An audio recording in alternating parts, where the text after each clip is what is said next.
Muy buenas noches, esto es En Acción con Alejandro Martorell, un programa en el que aspiramos a pensar críticamente los grandes problemas políticos y culturales de nuestro tiempo. Hoy contamos con la presencia de Juliana Casia Arana para conversar sobre la Agenda 2030 y el Pacto del Futuro.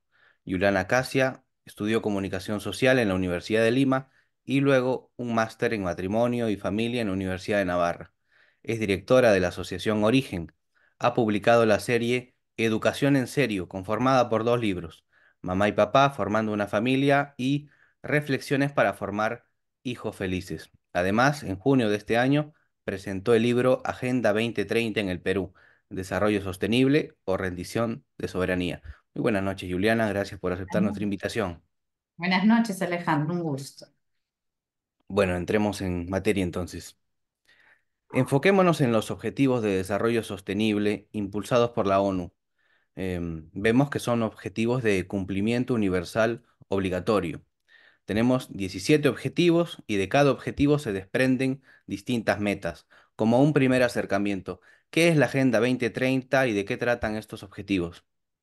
Bueno, primero que no son obligatorios, los hacen parecer obligatorios Ujú, porque no todos los países los adhieren o los promueven. De hecho, ya para ir entrando a la pregunta, la Agenda 2030 está hecha o calculada para que se cumpla sobre todo en Occidente, ¿no? Porque los países de por Medio Oriente no creo que pues pongan banderitas de inclusividad y diversidad, ¿no? En el año 2015, la ONU lanzó la Agenda 2030 como una manera de, como que de renovar los objetivos del milenio, que eran 8. Los objetivos del milenio que supuestamente eran del 2000 al 2015, que iban a acabar con el fin de la pobreza, de todos los males del mundo. Claro, en 15 años no lo lograron y lanzaron la Agenda 2030 ya no con 8, sino con 17 objetivos. Lo ujú, importante para entender lo que es la Agenda 2030 es el término agenda.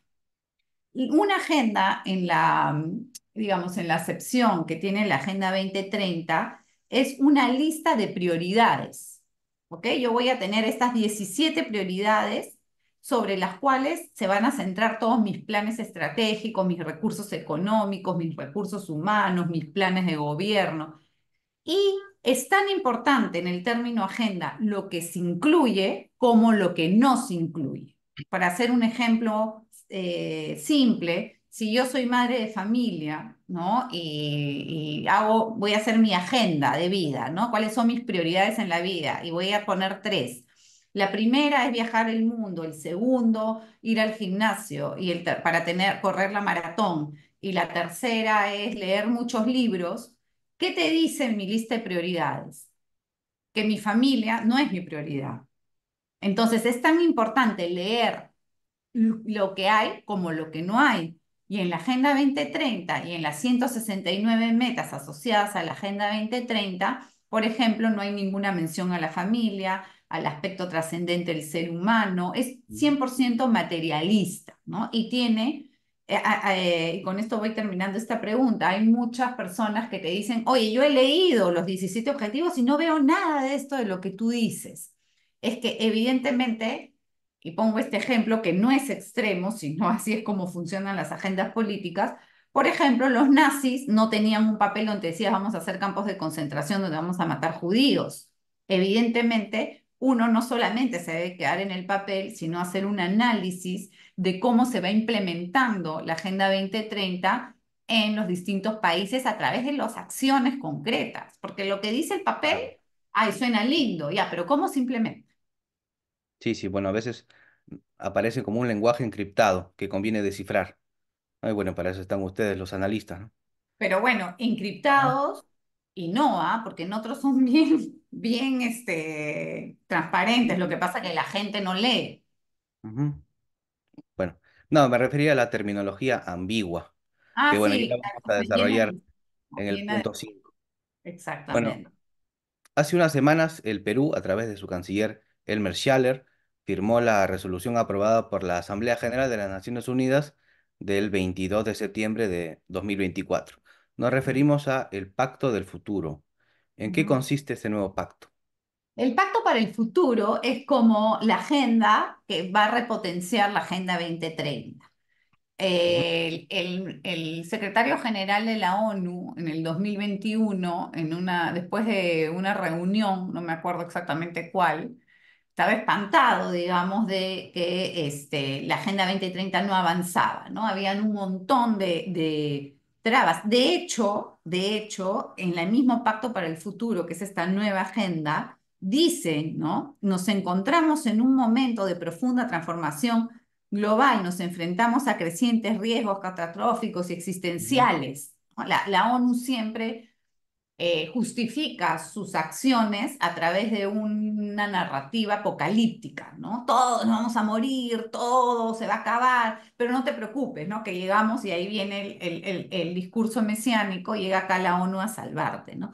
Lo interesante es que la ONU en cuando presenta este pacto para el futuro, reconoce que la Agenda 2030 ha fallado. Es más, dice que inclusive en muchos de los objetivos que pusieron en la agenda han retrocedido del 2015. Entonces, ellos reconocen el fracaso de la agenda, pero también dicen que seguimos apostando con que la Agenda 2030 es la hoja de ruta. Y este pacto para el futuro, con 5 ejes, es como el motor nuevo, como es como que le hagas un mantenimiento a la agenda y refocaliza los esfuerzos que deben hacer los países que se centran en dos.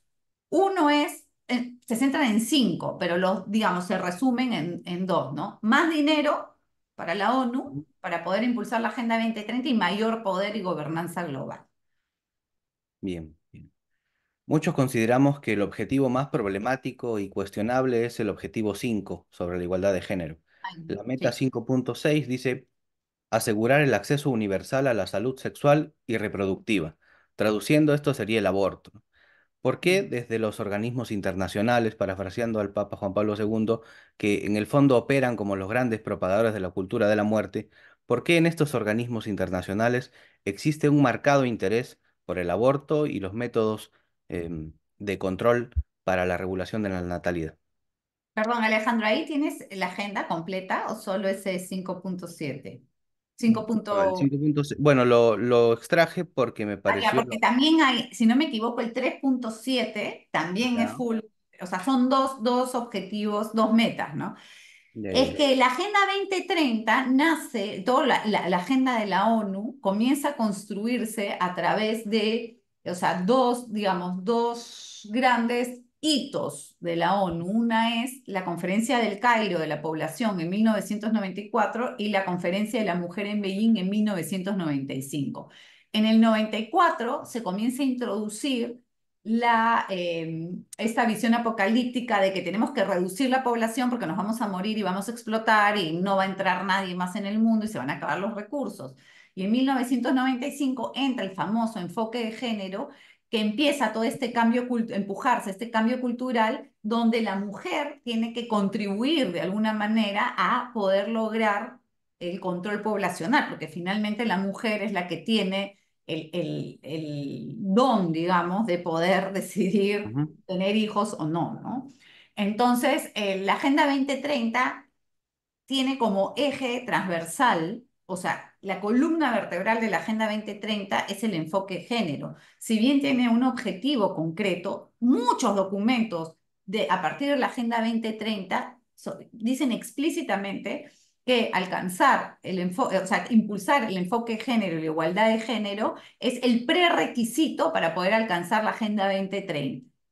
¿Y ujú, qué nos dice eso? Nos dice, y ahorita entro al detalle del control poblacional, lo que nos dice es que si nosotros entendemos el género como una propuesta antropológica totalmente contraria a la cultura judeocristiana, donde somos hombres, mujeres, ¿no? Familia, niños, lo que nosotros, la familia sí. básicamente, hombre y mujer, el género es una propuesta antropológica totalmente contraria. Si el objetivo es transversalizarlo, ahí te das cuenta que el objetivo de la ONU es un cambio cultural en Occidente, la destrucción total de la cultura occidental e implementar, ellos dicen, ¿no? De construir todos estos estructuras, ¿no? De opresión y construir una nueva cultura basada en el género. Entonces, el control poblacional es como unido al género, que a su vez el género está, su gran, digamos, motor son los derechos sexuales y reproductivos, cuyo, Ujú, digamos, caballo o lo que tienen dentro de este caballo de Troya es el aborto y la anticoncepción. Ahí te das cuenta que finalmente es una agenda de control poblacional, ujú. ¿no? O sea, hay que Sí, simplemente hilar los puntos de hacia atrás y te das cuenta que efectivamente viene con eso de base, ¿no? sí. Tengo entendido que en la conferencia del Cairo estuvo fuertemente influenciada por el informe Kissinger del año Claro, 74 y quizás un claro. enfoque neomalthusiano también. No, Em, quizás no, es un enfoque totalmente neomalthusiano que sí, te juro que es recontra paradójico porque el otro día estaba leyendo un informe del Fondo de Población de la ONU. Si ustedes entran a leer la página del Fondo de la Población, UNFPA, que yo lo vengo estudiando ujú, cómo trabaja en el Perú, la UNFPA tiene como misión, su misión es transversalizar los derechos sexuales y reproductivos en el mundo. O sea, un fondo de población que busca reducir la población. Pero hay un tema interesante. Cuando llegamos a los 8 billones de habitantes en el mundo, ellos hicieron un informe. Y es, mira, el informe es gordito, pero simplemente la línea transversal de ese informe es el siguiente. Estamos en crisis demográfica, porque los países desarrollados, por ejemplo, todos los países nórdicos, europeos, de Occidente, están invirtiéndose en la pirámide poblacional y eso está trayendo muchos problemas y va a traer muchos problemas a nivel económico, porque una economía que funciona bien es cuando tiene jóvenes sosteniendo la economía para poder luego, ¿no? Poder mantener a los adultos mayores. Bueno, ellos reconocen que están en un problema demográfico, pero en lugar de decir, oigan, ya, dejémonos de tonterías, de tanto género, ¿no? Anticoncepción, dicen, sí, tenemos que poblar, pero sin violar los derechos sexuales y reproductivos y el derecho de la mujer. Entonces te das cuenta que es totalmente ideológico, porque ante una realidad, ni siquiera te digo desde un punto de vista ético o moral, que tú puedas decir, oye, hay que tener hijos. No, olvídate. Desde un punto de vista económico, que se dan cuenta que se está cayendo las economías y que Europa simplemente se va a ser destruida, Europa occidental, dicen, no, ya, todo lo que tú quieras, pero el aborto, el aborto, el aborto, ¿no? Entonces tú dices, oye, ya con ese dato como que te debería comenzar a oler un poco mal todo esto que propone la ONU, ¿no? Porque no tiene ningún sentido o ninguna correspondencia con la realidad. sí, bueno, es parte de la paradoja de la inteligencia globalista. Nosotros como católicos nutrimos o aspiramos a nutrir nuestra inteligencia leyendo cartas encíclicas, por ejemplo, ¿no? Y en relación a el problema poblacional, el enfoque demográfico, existe la carta encíclica Humane Vitae de 1968 del Papa Juan Pablo VI, del Papa Pablo VI. Claro, es un enfoque católico, es un enfoque diferente, pero Pero que que ya no se se menciona, adelantaba ¿no? a la época. Claro, adelantado, sí, sí, sí, Y sí, lo destruyeron a Pablo VI, sí. ¿no? Con Sí. esa, pero bueno, que se iba contra todo lo que, toda, imagínate, en los años 60 toda el feminismo de tercera ola, El mayo francés también, ¿no? La exacto. revolución sexual. Pero bueno, Bueno, ahora pero estamos viviendo las consecuencias de todo eso, ¿no? El globalismo es parte de mucho, es un proceso largo, pero digamos, lo más cercano, los fenómenos culturales y sociales y políticos más cercanos son efectivamente el mayo del 68 y toda la sí, revolución sexual y qué sé yo, ¿no? sí, sí. Bueno, pero ahí el control de la natalidad se da al interior de la familia, no en la familia tradicional, que es muy distinto, ¿no? Un enfoque diferente. Bueno, el objetivo 5 de la Agenda 2030, promovido especialmente por ONU Mujeres, una entidad de la ONU, habla acerca de la igualdad de género y en la meta 5.5 se dice asegurar la participación plena y efectiva de las mujeres y la igualdad de oportunidades de liderazgo a todos los niveles decisorios en la vida política, económica y pública. Descifrando, por eso le decía la terminología ambigua, esto no es otra cosa que las cuotas de género. Em, Claro. ¿Cómo analiza usted esto?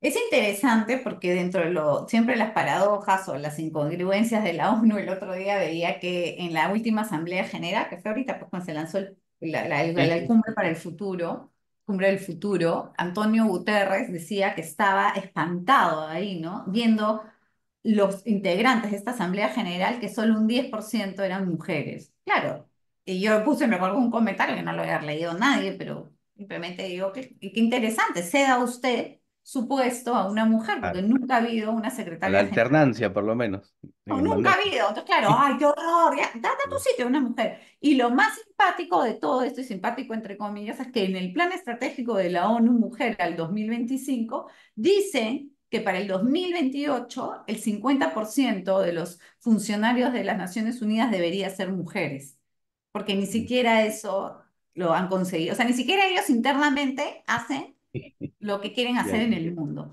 Pero Sí. bueno, lo peligroso de esto es que ellos han ido avanzando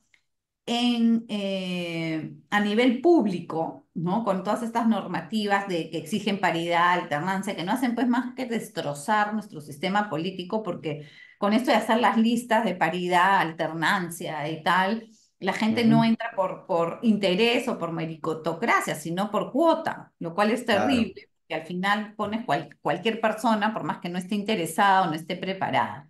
Pero lo que a mí me preocupa mucho es que uno de los socios estratégicos que establecen las Naciones Unidas para impulsar sus agendas es la empresa privada. Y la empresa privada, yo te hablo de cómo funciona en el Perú por lo menos, se adhiere, ¿no? A ciertos objetivos. Dice, ah, ya, contaminación, paridad y diversidad. ¿Por qué? Porque comienzan a aparecer esta especie de certificaciones y premios y comienzan a premiarlos, ¿no? Por alcanzar estos objetivos y piensan muchos que efectivamente adhiriéndote a tres puedes rechazar los otros 14 objetivos. Y no es así, porque la Agenda 2030, como la misma resolución que la lanza dice, es integral. No es un buffet, es un combo, te lo comes completo, ¿no?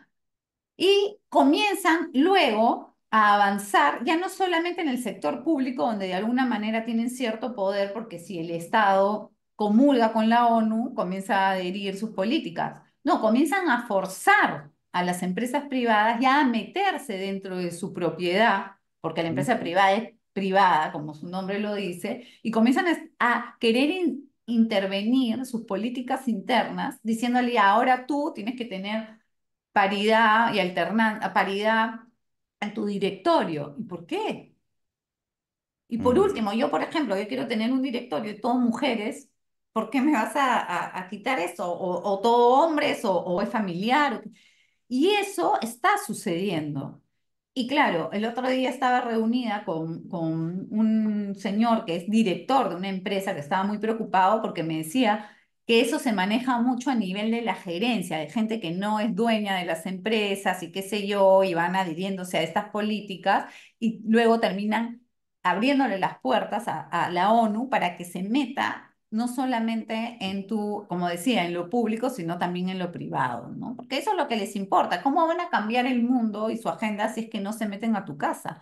Por eso que uno de los ejes también, o uno de los objetivos muy importantes de la Agenda 2030 es la creación de los sistemas universales de cuidado. ¿Y qué es eso? Es meterte a la vida privada de la gente para establecer cómo deben vivir, cómo debe ujú. cuidar una madre a su hijo, cómo deben vivir las parejas, cómo cuidar a los mayores, a los discapacitados, quieren poner esta renta básica universal, ¿no? Que el trabajo de la mujer sea remunerado si se queda en casa, o sea, ya se meten. Ojo, yo puedo estar de acuerdo o no estar de acuerdo, pero eso es una decisión que no la puede tomar la ONU, pues es algo un ámbito totalmente privado y familiar. Imagínate, vas a tener un funcionario de la ONU en tu casa diciéndote cómo tienes que lavar la ropa con tu esposa. Sí, sí. Bueno, uno de los argumentos más importantes, o a mi juicio, ¿no? Más importantes que derrumban la tesis de la cuota de género, procede de una revolucionaria francesa, eh, Olympe de Gouges. En 1791 escribe ella la Declaración de los Derechos de la Mujer y de la Ciudadana, y en el artículo sexto dice lo siguiente: ciudadanos y ciudadanas deben ser igualmente admisibles a todas las dignidades, puestos y empleos públicos según sus capacidades y sin más distinción que la de sus virtudes y talentos. Tal cual, nada más. Sí, bueno, además de ser una ofensa para la inteligencia de la mujer, trastoca el fundamento de la meritocracia, ¿no? Entre tantas otras cosas. Pero una cosa, Alejandro, pide a la ONU que vaya a implementar esto en Medio Oriente, donde las mujeres usan burka. Ajá. No, vienen Claro. acá donde ya las mujeres, sí, hay cosas que avanzar todavía en ciertas poblaciones, que sí hay que luchar contra ciertos, estereotipos culturales que todavía hay, pero no, no yo, pues. Yo Ujú. porque tengo que, si yo he alcanzado hasta mucho más cosas que hasta un hombre peruano de una zona rural. Sí, sí, Entonces, y otra cosa, ¿por qué todos tienen que vivir como la ONU quiere? O como yo quiero. De repente mi vida para ti no es como la que tú quieres. Tú la quieres de una manera, yo la quiero de otra.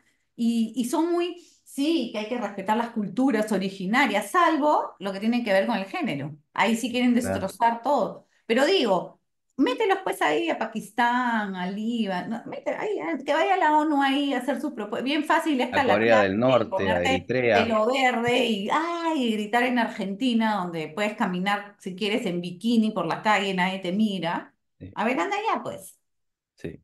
Bueno, es un modelo único de pensamiento, ¿no? Donde se anulan las diferencias, las particularidades. Cada nación tiene una particularidad, cada nación tiene tiene sus especificaciones, sus maneras concretas de vivir, de ser, de sentir, de pensar, etcétera. Y eso que tú dices, la ONU, que quiere igualarnos, Ujú. lo hace en pro de la diversidad. Claro, sí, Entonces, de la inclusividad, de la diversidad. Entonces, ¿qué? O sea, ¿qué diversidad hay en que todos seamos igualitos? sí. Bueno, ¿y qué objetivo le preocupa en relación a la pérdida de nuestra soberanía? Por ejemplo, ¿no? Nuestros recursos estratégicos, pero en concreto, ¿no? Que nuestra soberanía, ¿qué le preocupa? Es que, no, por ejemplo, en el Perú, me llamó mucho la atención cuando hubo esto del pacto para el futuro, porque vi en redes sociales gente espantada diciendo el Perú se baja los pantalones, ¿no? Ante la ONU. Ujú. Y hace rato. Lo que pasa es que recién no se hay gente que recién se entera, pero solamente recientemente, ¿ah? Ni siquiera te voy a hablar desde la época de Toledo, no, recientemente. En el año 2021 voy a hacer un recuento. En el año 2021, Pedro Castillo firma el marco de cooperación con el Perú, con la ONU, que rige entre el 2022 y en el 2026, donde con la ONU le cede todos los planes de desarrollo y pone al mismo nivel la oficina del coordinador residente con los funcionarios peruanos. Mm. En noviembre del 2023 se lanza el Plan Estratégico de Desarrollo Nacional, el CEPLAN, luego de 7 años de trabajo. El mismo presidente del CEPLAN ha dicho que el 80% del Plan Estratégico de Desarrollo Nacional del Perú al 2050, o sea, nuestros planes a los próximos 25 años, 80% es la Agenda 2030. Es más, ellos arman este plan con la ayuda del gobierno alemán, que manda funcionarios durante 2 años, que por un costo de 2.100.000 dólares, para adherir al Perú a la Agenda 2030 a través de su Plan Estratégico de Desarrollo Nacional.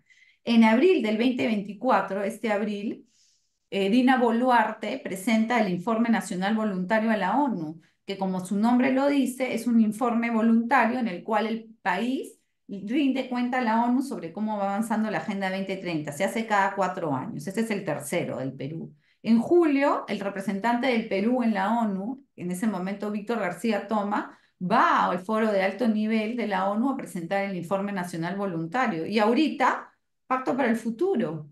Ujú. O sea, no es que y otra cosa, el Perú hace años que impulsa muchos planes de estrategia, muchos planes de desarrollo a través del PNUD. Le da la plata al Sí, PNUD para que el PNUD lo haga. Trabaja con la UNFPA, el Ministerio de Educación, de Salud. O sea, olvídate, están por todos lados. Y obviamente la cooperación internacional, las ONG, son el vehículo perfecto porque la ONU y los organismos internacionales meten el dinero por ahí e impulsan sus agendas no oficialmente, digamos, ¿no? Pero a través de Ujú. la sociedad civil. Sí, sí, sí. Y perdón, Otro, para recibir dinero de la cooperación internacional, tu proyecto tiene que estar inscrito o sea, tiene que estar circunscrito a algún plan, perdón, algún objetivo y alguna meta de la agenda. ujú. Y otro Entonces, ¿cómo pasa aspecto, el tiempo? Sí, sí, el último, la última pregunta. La dimensión trascendente de la persona humana queda anulada en los no existe. objetivos, no existe, ¿no? Dios, se le No existe. destierra a Dios, a nuestro Dios, ¿no? Al Dios católico, ¿no? Eh, no existe, no existe. No Eh, existe la única vez que se menciona la palabra madre en toda la Agenda 2030 en la resolución es cuando se habla de la madre tierra. ajá, No hay ninguna referencia al padre, a la familia, al hijo, no existe, a Dios. O sea, la religión se pone como un posible problema, un posible elemento de conflicto. no, Es totalmente materialista, ¿no? La Agenda 2030. O sea, por eso digo que es una agenda totalmente anticristiana, porque claro. Ujú, contempla que los seres humanos somos tridimensionales, que somos sexualmente binarios, que estamos, o sea, no le interesa, no hay ninguna mención al plan de desarrollo vital de una persona. ¿No? Y claro, si tú estudias lo que es el género, los derechos sexuales y reproductivos, también te vas a dar cuenta que tiene esta antropología constructivista, ¿no? Que no es un claro. desarrollo de la naturaleza, sino Ujú, es que yo me construyo y hago de mí lo que yo quiero y obvio lo dado, ¿no? Pero bueno, esos son pues términos que si uno se pone a hablar, te van a decir, ah, no, es que usted es una no sé qué, una conspiranoica, o todo este tecnicismo. Pero bueno, la realidad está dictando la verdad, no funciona.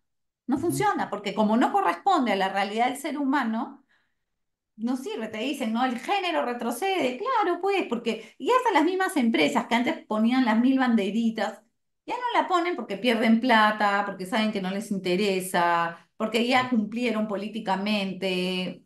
O sea, todo es como hacia afuera, pero da muchísimo dinero. La ONU en el 2024 su presupuesto, solo la Secretaría General para el mantenimiento de las operaciones es 3.590 millones de dólares.